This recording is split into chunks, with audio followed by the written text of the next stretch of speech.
बहुत सावधानी से कथा सुनिएगा और अपने चित्त में उतारिए। शिव महापुराण की कथा जिसके घर में चल रही है, जिसके टीवियों पर चल रही है, जिसके फेसबुक यूट्यूब पर चल रही है, जिसके मोबाइलों में चल रही है, घर में भले 5 मिनट शिव महापुराण की कथा चले, पर प्रतिदिन अपने मोबाइल को चालू कर 5 मिनट शिव पुराण चालू कर छोड़ दिया। घर में टीवियों पर अगर कथा आए तो भले सुनो चाहे नहीं सुनो, 5-10 मिनट उस टीवी को चालू कर छोड़ा करो, जिससे वो शिव महापुराण के शब्द हमारे घर के वातावरण को शुद्ध करें। अब जैसे ही बोले हर हर महादेव तो शंकर जी बोले अब काहे को आए कि तुम्हारे पास में 1 लाख रहेगा। शंकर जी ने कहा ले जा 33 हजार और ले जाओ। शंकर जी के पास 1000 बचे। थोड़ी देर बाद मनुष्य देवता राक्षस फिर आ गए, क्योंकि मनुष्य का मन और मसान कभी नहीं भराता, ना मन भराता ना मसान भराता। फिर आ गया। भोलेनाथ जी ने पूछा क्या चाहिए कि प्रभु 1000 श्लोक ले गए। भगवान ने कहा 3300 और ले जाओ। शिव जी के पास 100 श्लोक बच गए, 100 बचे। मनुष्य देवता राक्षस फिर आ गए। हर हर। भगवान ने पूछा क्या चाहिए कि प्रभु 100 और बचे। शंकर जी ने कहा ले जाओ 3300 ले जाओ। शंकर जी के पास मात्र 1 श्लोक बचा, 100 करोड़ में से 1।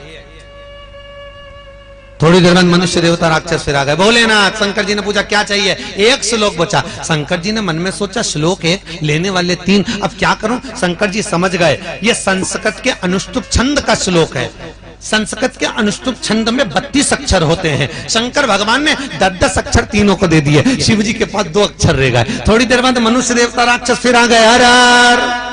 शंकर जी ने पूछा कैसे आना हुआ। प्रभु 2 अक्षर तुम्हारे पास में रहेगा, ये भी दे दो। शंकर भगवान ने कहा पूरी रामचरितमानस तुमको दे दी, पर ये 2 अक्षर नहीं दे सकता। मत दो, पर ये तो बता दो कि पूरी रामचरितमानस देकर तुमने अपने पास कौन से 2 अक्षर रखे। शंकर भगवान ने कहा एक रा और दूसरा माँ। शंकर जी कहते हैं राम मैंने अपने पास रखा, बाकी का सब दुनिया को दे दिया।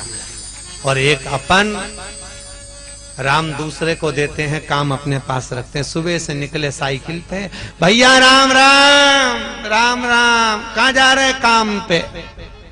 राम तू धर ले हम चले काम। राम दिया काम लिया। महाराज सबसे पहली रामचरितमानस की रचना भगवान शंकर ने करी, क्योंकि शंकर राम बिना नहीं रह सकते, राम शिव बिना नहीं रह सकते। कहा कोई एक देवता बता दो जिसने शंकर का भजन नहीं किया। कोई एक देवता जिसने शिव का स्मरण ना करा, जिसने शंकर का भजन ना करा। महाराज रामेश्वर धाम की स्थापना करने गए, जब लंका पर चढ़ाई करने गए तो रामेश्वर धाम की स्थापना, शिव जी की स्थापना राम जी कर रहे हैं। और भगवान कृष्ण, आप लोग भागवत जी में सुने होंगे, सुनी कि नहीं सुनी भागवत में। 16,108 रानी थी मेरे कृष्ण की। कितनी थी? 16,108। और एक भी संतान नहीं थी भगवान कृष्ण की। जब 16,108 रानियां होने पर भी संतान नहीं, तब भगवान की आंख में आंसू आए।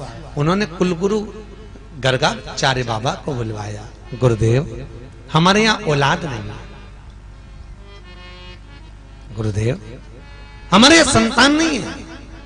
गुरुजी ने कहा एक काम करो, एक नहीं एक एक रानी के साथ में 11-11 दिन तक बैठकर शंकर भगवान का अभिषेक करो। जब तुम एक एक रानी के साथ में 11-11 दिन तक बैठकर शिव का अभिषेक करोगे, तुम्हारी औलाद होगी। और एक एक रानी के साथ भगवान कृष्ण ने 11-11 दिन तक अभिषेक करा। शंकर भगवान प्रकट हो गए। मांगो कृष्ण तुम्हें क्या चाहिए। कन्हैया जी कहते हैं भोलेनाथ मेरे यहाँ औलाद नहीं है। शंकर भगवान ने कहा एक कृष्ण तुमने मेरा अभिषेक 11 दिन तक करा है एक एक रानी के साथ, मैं तुम्हें वर प्रदान करता हूं कि तुम्हारी एक एक रानी से 11-11 औलाद होगी। 1,77,188 तब भगवान कृष्ण के बच्चे हुए। कितने हुए बोलो जम के बोलो जरा। 1,77,188 किसके बच्चे थे? भगवान कृष्ण के।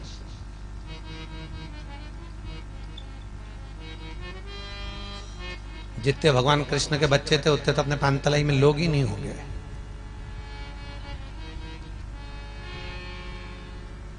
कितनी संख्या का पानतलाई? 1500 थे। और सोचो उनकी औलाद थी 1,77,188।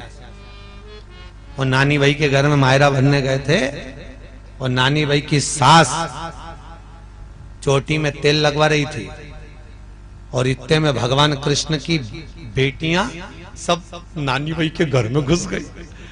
कहा बुआ जी बोले क्या कि दादी को तेल हम लगाएंगे। 16,108 रानी भगवान कृष्ण की रानियां थी। 11 संतान में भगवान कृष्ण के 10 लड़के थे और 1 लड़कियां थी। तो 16,108 रानी की 16,108 लड़कियां जब नानी भाई के मायरा भरने गई तो एक साथ तेल लगाने जो बेटी ने दादी का एक बाल पकड़ा ने सब लेके उड़ गई। दादी तो घोट मोट करे नहीं मिली, सब सपाट। बापड़ी साड़ी भी पहने तो यूं पहन रही है कि कहीं दिखे तो। और नानी भाई का ससुर बहुत तेज था वो भी, और शरीर पे मालिश करा के और सोया। इतने में भगवान कृष्ण के संतान 1,77,188 में से बच्चे कुछ यहाँ आ गए। दादाजी और दादाजी की खटिया उठाए ने शमशान में पटक किया। नानी क्या जलेबा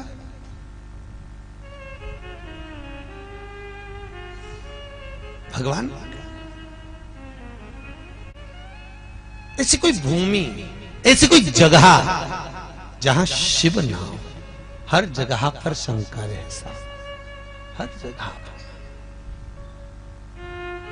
हर कंकर में शंकर नजर आया तब तो मेरे नारायण पृथ्वी पर आए नहीं। एक बार भगवान शिव ने भगवान विष्णु से पूछा तुम मुझसे मिलने के लिए पृथ्वी पर क्यों नहीं आते, मृत्यु लोक में क्यों नहीं आते।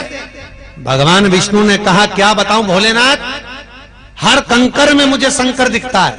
जब मैं पांव रखता हूं तो मेरे पांव के नीचे कंकर आ जाता है, उस कंकर में मुझे शंकर नजर आता है। तो मैं पांव कैसे रखूं भोलेनाथ, मैं पृथ्वी पर कैसे आऊं। तो भगवान शंकर ने कहा ऐसे कंकर और शंकर के चक्कर में तो तुम कभी जिंदगी में मुझसे मिलने ही नहीं आओगे। प्रभु तो आप बता दो क्या करूं मैं। भगवान शंकर ने कहा हे नारायण, मैं तुम्हारे बिना नहीं रह सकता, तुम मेरे बिना नहीं रह सकते। तो एक काम करो, जिसके पांव नहीं होते तुम वो बन जाओ, क्योंकि मैं तुम्हें नहीं छोड़ सका। भगवान नारायण ने कहा आप बता दो मैं क्या बन जाऊं। शंकर भगवान ने कहा नारायण तुम सांप बन जाओ तो मैं तुम्हें उठाकर अपने गले में धारण कर कर रखूंगा, पांव रखने का लफड़े खत्म हो जाएगा। तो शंकर जी के गले में जो एक सांप नजर आता है आपको, ये कौन है? भगवान विष्णु। कौन है ये? भगवान विष्णु। शंकर जी के पूरे शरीर पर 6 सांप हैं। कितने सर्प होते हैं? 6। 2 हस्त पर, एक मस्तक पर, एक कमर पर महाराज, और एक शिव जी के कंधे पर। ऐसे शिव जी के शरीर पर 6 सांप नजर आते हैं। शंकर भगवान के कुल जो बच्चे हैं, शंकर जी के बच्चे कितने कुल? 13। कितने बच्चे शंकर जी के? 13 बच्चे। 13 बच्चों में से शंकर भगवान की 6 लड़कियां हैं। कितनी लड़की हैं? 6। 6 लड़कियों में से शंकर भगवान की 5 लड़कियां भगवान शंकर के शरीर पर सर्प आकृति में रहती हैं। आगे कथा आएगी, अपन जब श्रवण करेंगे भगवान शंकर के 13 बच्चों की। किसी देवी देवता का इतना बड़ा वंश नहीं है जो शंकर भगवान का, किसी इतना। भगवान शिव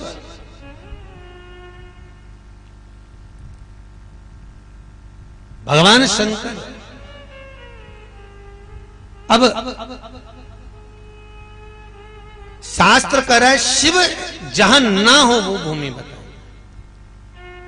जहां शंकर ना।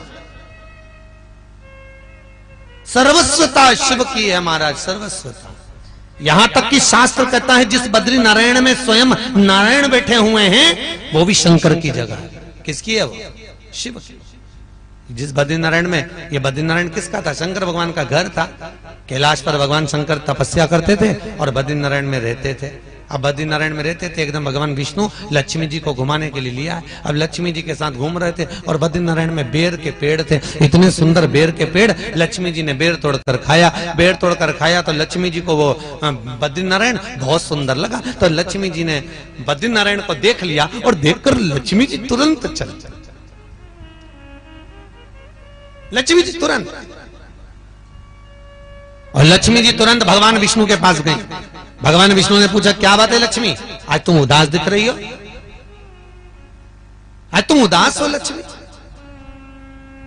लक्ष्मी जी बोली, प्रभु आपसे कुछ कहना चाहती हूं। बोलो क्या कहना चाहती हो? प्रभु बस इतनी सी बात है कि मेरे को ये बद्रीनारायण बहुत अच्छा लग रहा है, बहुत अच्छा, तो ये मुझे मिल जाए। भगवान ने कहा, ऐसा कोई होता है क्या लक्ष्मी? भगवान शंकर का घर और तुम कह रहे हो कि मुझे मिल जाए, ऐसा नहीं हो सकता। लक्ष्मी जी कहने लगी, कुछ भी हो प्रभु, ये बद्रीनारायण मुझको चाहिए। भगवान ने कहा, ये तो नहीं हो सकता लक्ष्मी, ये भूतो ना भविष्य थे, ये नहीं। अब तो लक्ष्मी ने भोजन करना छोड़ दिया, भोजन नहीं करे, खाना नहीं खाए, पानी नहीं पिए। बड़ा दुख भगवान विष्णु को हुआ, बड़ा दुख हुआ।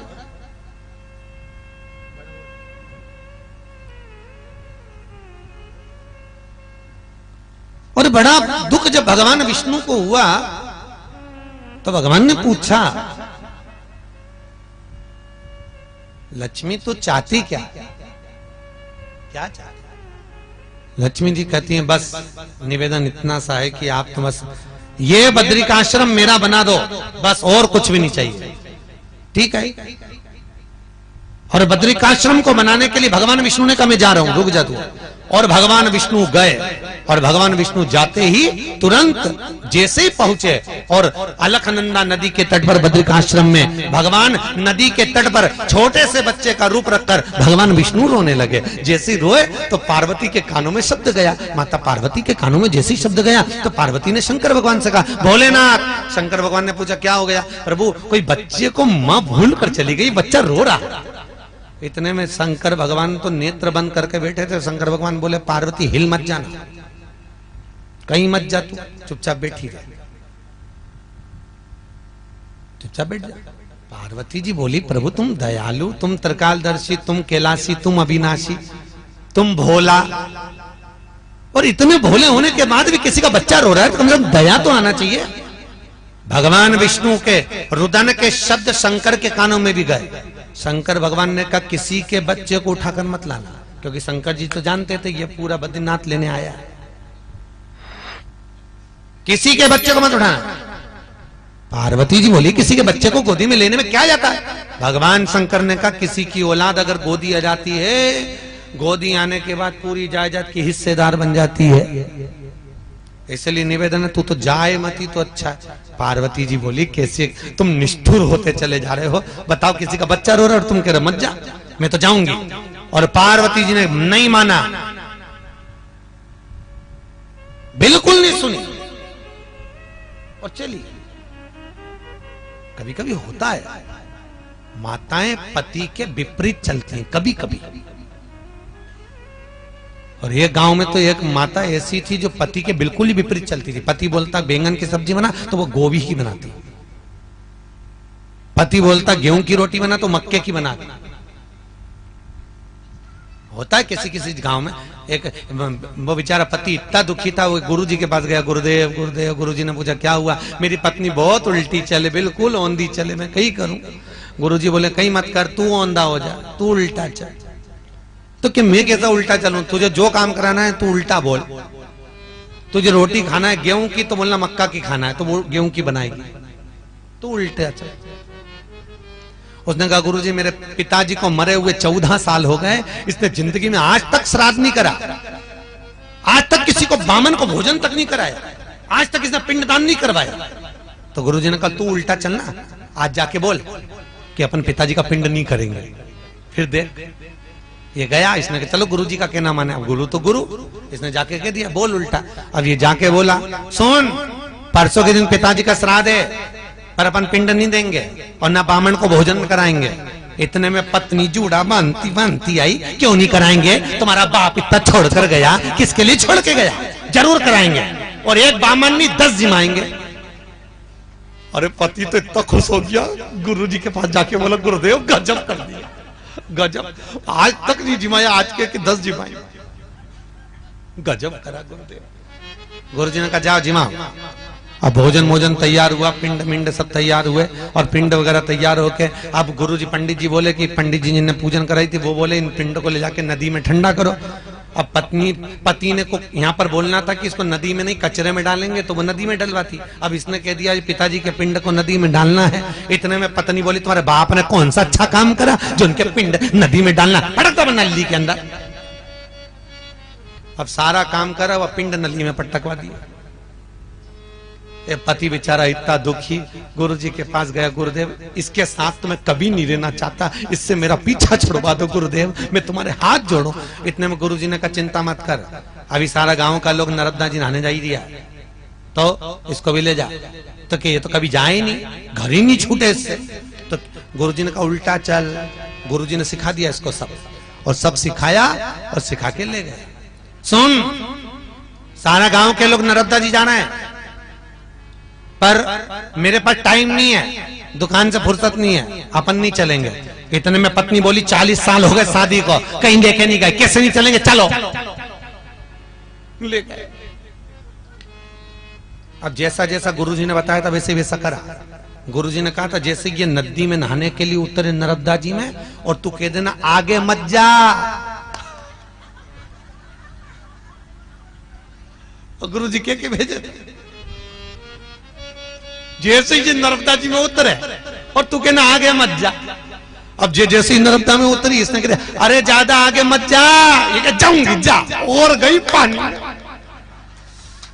अब जैसे ही पानी में बही, बहते बहते इसने एक पत्थर को पकड़ लिया।